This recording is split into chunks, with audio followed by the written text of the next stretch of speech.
June 8th, 1941, 0430 hours, the North Atlantic. A low ceiling of cloud hung at 300 feet, broken only by the whitecaps of a force 7 wind and the black silhouette of the German battleship Scharnhorst, cutting across the swells at 28 knots. Kapitän Zursee, Kurt Cäsar Hoffmann, stood on the starboard wing of the bridge, his gloved hands gripping the rail as he scanned the grim horizon. The night's convoy attack had yielded 2 merchant ships already burning astern, 7,000 tons gone in minutes. In the previous 4 months, Germany's surface raiders had reached nearly 1,000 gross registered tons sunk or captured. The great age of the Atlantic raiders, the one stretch of the war when raiders' plan seemed to work. But now Hoffmann felt something he could not quantify. A presence, a tightening, a closing of gaps. Over the past week, British cruisers had twice appeared on his horizon hours before any sighting should have been possible. The Admiralty had altered convoys with uncanny timing. Coastal Command aircraft had flown search arcs far too precise to be guesswork. Something, somewhere, had begun guiding the hunters. At 0442 hours, the radio officer passed him a slip. DF bearings, multiple transmissions, likely shadowing aircraft. The crew strained to see what the radar sets, Fumo 27 units, still limited to surface detection, could not. Nothing on the waves, nothing in the sky. Yet the officer insisted. The transmissions were fixed, circling them, tightening like a noose. Hoffmann looked again at the dark horizon. The surface raiders had ruled this ocean for a year, Panzerschiffe and battleships slicing into convoys with long-range gunnery, merchant raiders in disguise slipping among freighters, a mobile threat the Royal Navy had struggled to counter. But in this moment, the German captain sensed the end of something. The rules had changed, and whatever the British were doing, whatever new method gave them such reach, it would soon turn the Atlantic from a hunting ground into a trap. Far to the east, in a windowless building at Coastal Command HQ, a rotating sweep traced across a cathode ray tube, marking a faint but persistent contact 140 miles out to sea. The WAF operator noted the bearing, passed it to her controller, and without seeing the ship herself had pinpointed Scharnhorst's course with a precision no human lookout could match. A single technological shift, airborne radar, small, light, and increasingly reliable, had begun to close the ocean. The battleship surged forward, engines pushing 160,000 shaft horsepower, unaware that its hunters no longer needed daylight, clear skies, or even the benefit of chance. The German surface raiders had survived on speed, boldness, and the sheer size of the Atlantic. But by mid-1941, the sea itself had started betraying them, and the crews aboard the great raiders were about to learn that an ocean, once enough to guarantee invisibility, could be shrunk to the size of a radar screen. The story of how Scharnhorst, Gneisenau, Admiral Scheer, Hipper, and the disguised merchant cruisers had managed to sink or capture nearly 1 million tons of Allied shipping begins, not with radar or weapons, but with a doctrine born from weakness. Gross Admiral Erich Raeder, Commander-in-Chief of the Kriegsmarine, knew from the late 1930s that Germany could not match the Royal Navy ship for ship. By September 1939, the British Empire could muster more than 200 major warships, with dozens spread across global stations. Germany, by contrast, possessed 2 Scharnhorst-class battlecruisers, 3 pocket battleships, 1 operational heavy cruiser, and a handful of light cruisers, numbers insufficient for decisive fleet action. Raeder concluded the only viable strategy was guerre de course, a commerce war using fast, long-range surface vessels to strike British trade routes. The plan relied on Germany's strengths, excellent naval gunnery high-efficiency diesel engines for long endurance on ships like the Deutschland class, and superior optics, and paired them with opportunistic hit-and-run tactics. If each raider could force Britain to deploy multiple cruisers and battleships in pursuit, the overall strain on the Royal Navy would be disproportionate. By late 1939, this logic had begun showing results. The pocket battleship, Admiral Graf Spee, sank 9 merchant ships totaling over 50,000 tons in the South Atlantic. The disguised raiders, ships like Atlantis, Comet, and Penguin, operated under masks of false funnels and dummy guns, drifting alongside convoys disguised as neutral traders before revealing their 5.9-inch batteries. Each raider carried over 100 days of supplies, a small aircraft for reconnaissance, and between 2,000 and 3,000 mines. The industrial foundation of this early success lay partly in Germany's ability to produce high-quality marine diesels, allowing unprecedented cruising ranges. Atlantis exceeded 100,000 nautical miles in a single deployment. Britain could not blanket every ocean expanse with escorts. In early 1940, convoys were still limited, air cover scarce beyond 250 miles from shore, and long-range patrol aircraft like the consolidated B-24 Liberator had not yet arrived in numbers. The oceans remained vast, the technology of detection still primitive, The turning point, however, was not a single battle, but a series of operations that stretched the Royal Navy thin across the North Atlantic in early 1941. The Kriegsmarine surface raiders reached their peak efficiency during Operation Berlin, the breakout of Scharnhorst and Gneisenau in January 1941. Their timing was precise. Winter storms reduced visibility, the Royal Navy's home fleet was dispersed, covering Iceland, Norway, and the western approaches, and German naval intelligence stations, B-Dienst, intercepted convoy routing signals. On 22 January 1941, at 1900 hours, the two German battlecruisers slipped out of Kiel, passed through the mine-studded Kattegat, and by 28 January entered the Denmark Strait. British patrols missed them in poor weather. Using their speed, capable of 31 knots, they cruised southwest into the Atlantic, intercepting convoy HX-106 on 8 February. Only the presence of HMS Ramillies, a 29-year-old but heavily armored battleship, prevented a massacre. Lützow, under strict orders not to engage capital ships, withdrew. Yet in the following weeks, the battlecruisers ranged widely.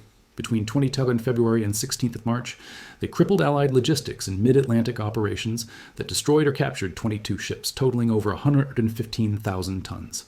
They refueled from pre-positioned tankers, Uckermark, Ermland, and others, illustrating the importance of Germany's supply chain.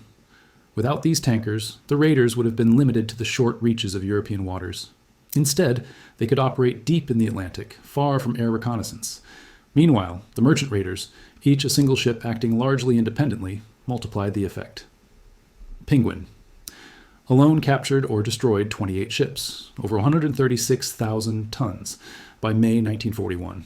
Combined with submarine sinkings, the British merchant fleet suffered catastrophic monthly losses, peaking at 500,000 tons in some periods. Insurance rates climbed, shipyards strained to keep up. Convoys were rerouted constantly, often at the cost of days of delay. But the German doctrine carried inherent flaws. It depended on finding isolated merchant ships or convoys without adequate escort. It relied on weather and distance to hide movements. Most importantly, it assumed that detection would always rely on human eyes. Lookouts on decks, pilots spotting wakes from the air, navigators estimating positions from dead reckoning. As long as visibility constrained the hunter, speed might save the hunted. That assumption began to erode the moment Britain perfected a new generation of airborne radar. By late 1940, the Telecommunications Research Establishment, TRE, had developed 1.5-meter ASV Mark II radar sets compact enough to mount on twin-engine aircraft, like the Bristol Blenheim, Lockheed Hudson, and later the Wellington. These sets could detect a ship at 20 nautical miles under good conditions, and at 5-8 miles, even in foul weather or darkness. Though crude by later standards, with poor resolution, limited range, and frequent clutter returns, their strategic impact was extraordinary.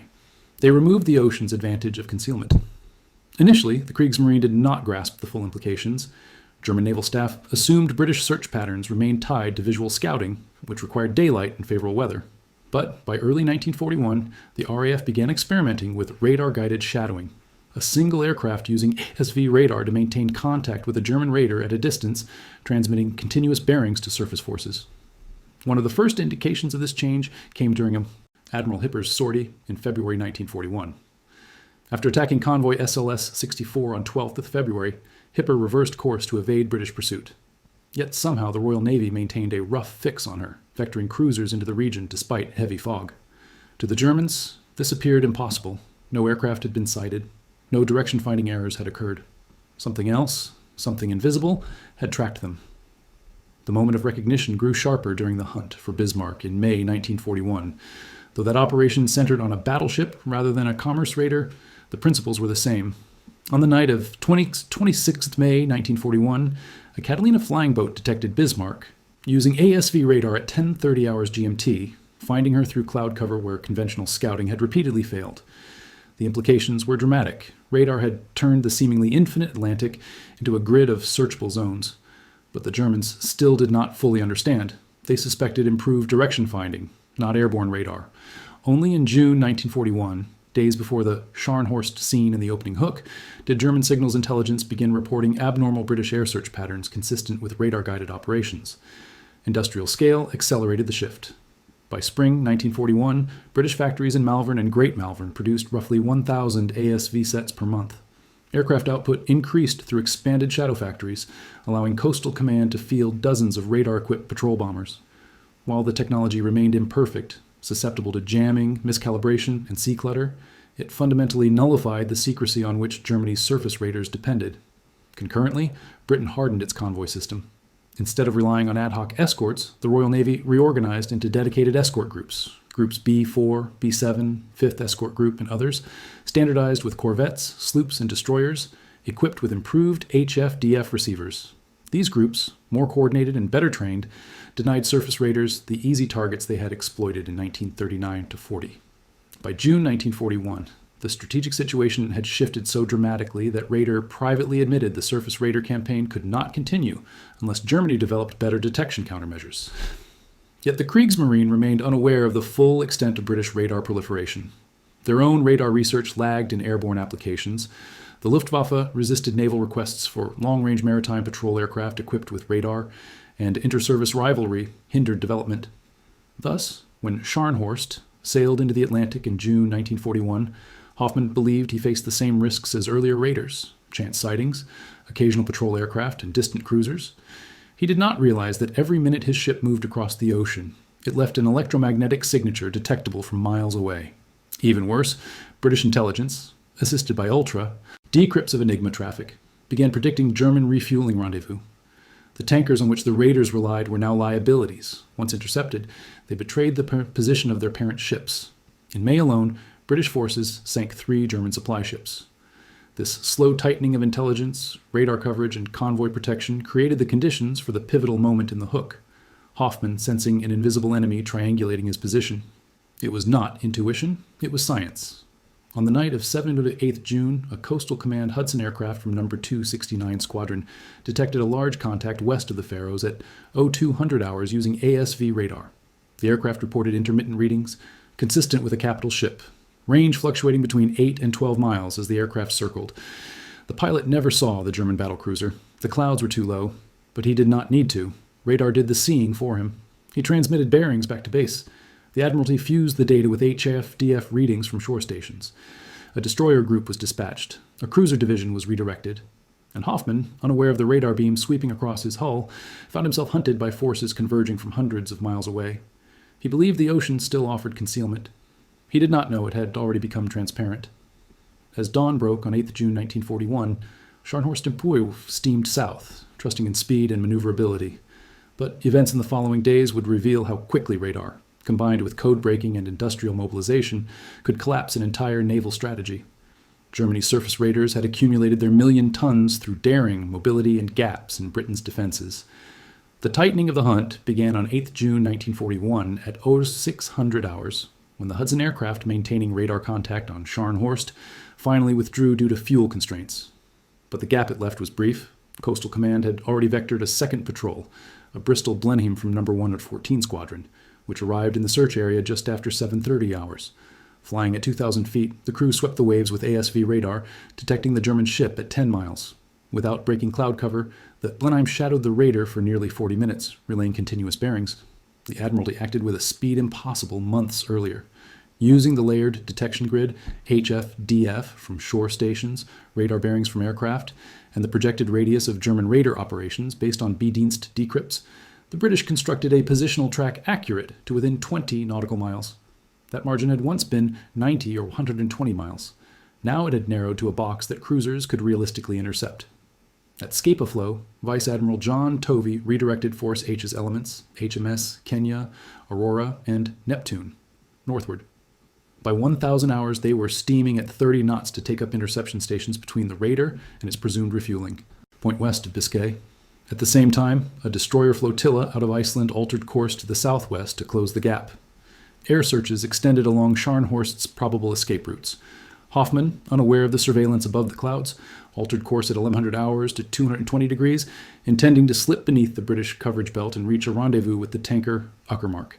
His navigation team plotted a path that used the morning's fog to mask their trail. Lookouts saw no aircraft, no periscopes, no smoke columns. To them, the Atlantic remained empty. But radar removed the very concept of emptiness. At 12 to 20 hours, the third shadowing aircraft, a Lockheed Hudson from No. 206 Squadron, reacquired Scharnhorst at 14 miles while flying a search pattern northeast of the previous contact line. The crew watched the radar blip strengthen as they circled in wide arcs. They could not see the ship through the low cloud deck, but the electronics traced its movement with growing clarity. Their report reached British command by 12:40 hours. The new course indicated the battlecruiser was now heading toward a gap between two major search zones, a gap that radar-equipped aircraft could now effectively seal. At 1400 hours, British forces began to close. HMS Kenya, cruising at 29 knots, steamed to a blocking position while coordinating with Aurora and Neptune Harn to prevent a breakout. Yet Hoffmann remained convinced that he had succeeded in slipping away. At 14:30 hours, he increased speed to 30 knots. The engine room pushed out 160,000 shaft horsepower, the ship's turbines humming through the hull plates. Their goal was distance, space. The freedom of the Atlantic had always guaranteed surface raiders, but a fundamental shift had occurred. The strategic ocean was no longer governed by space. It was governed by detection cycles. At 15:45 hours, Scharnhorst's radio intercept team reported multiple British transmissions growing stronger. They could not pin down the origin, but the pattern, short bursts at regular intervals, matched naval task forces coordinating movement. Hoffmann called for evasive maneuvers. The ship swung to a new heading, 180 degrees, full speed. By 16:30 hours, the Hudson shadowing the raider lost radar contact due to a malfunctioning set. The blip flickered, then faded. In earlier years, that would have granted the Germans a reprieve. Instead, the Admiralty used dead reckoning projections and prior bearing rates to predict the raider's likely course. They compressed the search grid further. Additional aircraft vectored into the zone. At 17:10 hours, yet another Hudson, this one from number 282 Squadron, picked up Scharnhorst at 9.5 miles. The crew reported steady course and estimated speed at 28 knots. The aircraft remained unseen. The Germans had no airborne radar detectors and little understanding of how the British found them with such consistency. By nightfall, a full pincer movement had formed. HMS Kenya approached from the northwest, Aurora and Neptune from the west, a destroyer group from the north, long-range aircraft from the east. The British lacked precise firing positions, but possessed the one resource that mattered: continuous detection. Hoffmann ordered a high-speed run south in the darkness. By 2100 hours, Scharnhorst reached 31 knots, her maximum sustainable speed in heavy seas. Waves broke over the bow as she surged across the Atlantic. On the bridge, officers scanned for shadows of cruisers or destroyers, believing that visual detection remained the crucial element.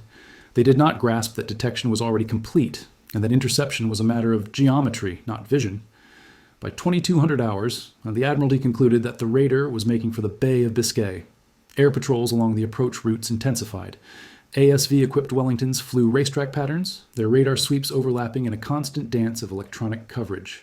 The air network, crude but powerful, stitched the ocean into a net. For Hoffmann, events reached crisis at 2330 hours when the ship's radio room intercepted a burst of British signal traffic containing bearings consistent with a closing cruiser group. Though the Germans did not decode the message, the triangulated source direction implied a force cutting across their path. Scharnhorst altered course again, 165 degrees, then 150. The crew remained unaware that their every maneuver tightened the British solution. By Eros Row 30 hours on 9th of June, HMS Neptune made radar contact, type 284 gunnery radar at 22,000 yards. The blip was faint, intermittent through the sea clutter and atmospheric interference, but enough to confirm a capital ship moving across the cruiser's screening zone. Neptune accelerated to 32 knots. The Admiralty updated all intercepting units. Aboard Scharnhorst. The first sign of danger came at 01:15 hours when lookouts spotted star shells bursting on the northern horizon. White magnesium light washed across the waves. Hoffmann ordered evasive action, hard to port, speed unchanged. The battlecruiser heeled in the turn, throwing spray across the foredeck. The gunners prepared to engage, but no target was visible. At 00:28 hours, Kenya opened fire at 20,500 yards, guided by radar bearings rather than visual tracking. The shells landed 800 yards off Scharnhorst's starboard quarter. Hoffmann, stunned that the British had found firing coordinates in complete darkness, ordered a south-southeast run at maximum speed. The German ship's gunners attempted counter-battery fire, but lacking radar fire control and unable to see their opponent, their salvos fell wide. The fundamental asymmetry had emerged. The British could see electronically. The Germans remained blind. At 0200 hours, Neptune and Aurora entered the engagement. While still at extreme ranges, their fire forced Scharnhorst to zigzag, slowing her escape. Each course correction cost knots. The ship dropped to 27 knots as she rode through the swells. Meanwhile, radar-guided British forces held their positional lock. At 0250 hours, a Wellington bomber from number 304 Squadron, Polish crew, entered the fray. Using ASV radar, it located Scharnhorst. Again at 6 miles and dropped flares to illuminate the sea. Though no torpedoes were carried, the flares revealed the German ship's approximate position to the British cruisers. The Raiders' concealment was completely broken. Hoffmann ordered yet another course change, 135 degrees, to escape illumination. But the crucial advantage had been lost. The ocean no longer permitted a ship to vanish. The pursuit intensified through the early morning hours. Radar ranges fluctuated with weather, but Scharnhorst remained continuously tracked by one means or another: aircraft radar, shipborne radar, HF-DF bearings. The Germans, unaware of the full extent of ASV penetration, misinterpreted the constant rediscovery of their position as extraordinary luck on the British side. At 0410 hours, a spread of British shell fire from Kenya straddled Scharnhorst at 18,000 yards. Splinters peppered the aft superstructure. The German ship turned sharply to reduce its silhouette, but every maneuver slowed her, and the pursuers maintained speed. The decisive moment came just after 500 hours. Coastal Command received a final radar fix. The Admiralty, recognizing that further pursuit risked bringing Scharnhorst into Luftwaffe air cover later in the day, ordered a withdrawal.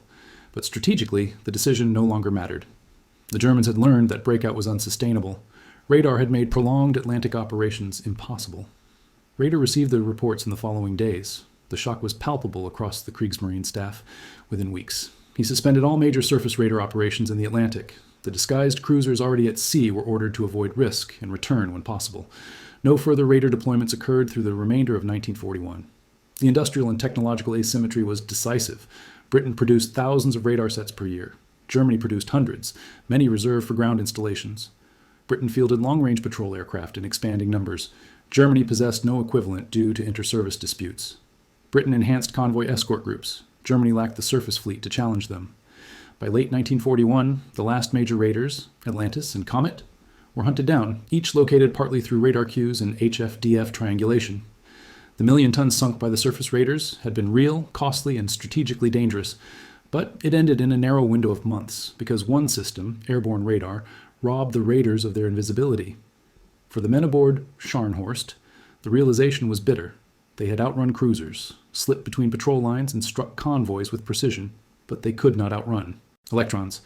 The ocean, once a shield, had become transparent. The immediate outcome was clear. Surface radar warfare collapsed. The larger consequence was even greater. Germany shifted almost entirely to U-boat operations, placing its strategic hopes on submarine warfare rather than surface ships. Yet even there, radar and electronics would play a decisive role. The lesson was stark. Courage, seamanship, speed, and gunnery defined the raiders' successes. But systems, industrial capacity, radar networks, code breaking, and air power determined their fate.